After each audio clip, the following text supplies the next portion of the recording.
told you the story about my near-death experience and the day that I met my guide after I was hit by a car crossing the street in a crosswalk. I actually had one before that was a little bit different because I think something intervened to save my life that I can't explain. And I haven't really ever told that story before. When I was in college, I worked for this party bar that was near the university.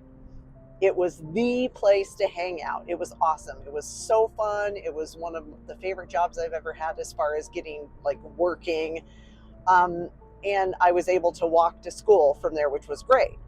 I didn't have a car at the time. I took public transit. My apartment was about 1.5 miles, 2 miles up the road from where I worked and went to school at the university. So I usually got a ride home when the bar closed from friends that I worked with, coworkers who lived in the same area that I did.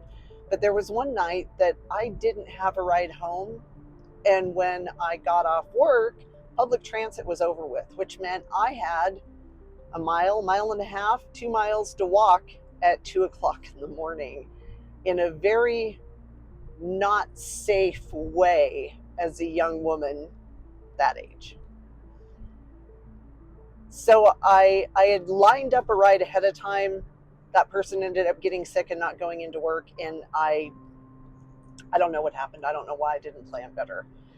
So I decide it's not that far, as young, stupid women do, and took off walking. So the road that I was walking down was like a 2-lane going each direction with a median in the middle. And there really wasn't a lot of traffic. It was all commercial buildings, all businesses, all stores, all were closed at 2:33 in the morning when I was walking home.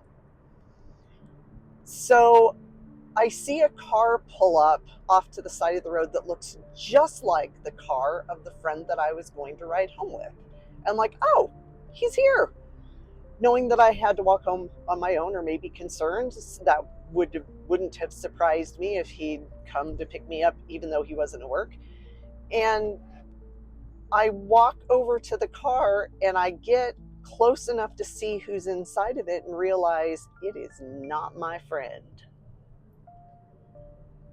The man in the car says, "Get in the car," in a very no-nonsense kind of way, but he doesn't get out of the car. I don't think I answered him, but I turned around and as fast as I could without running, walked across the street. In my thinking at the time, he would have to drive away somewhere else to turn around if I was on the other side of the street and wouldn't have easy access to me. I was hoping he would give up. He didn't.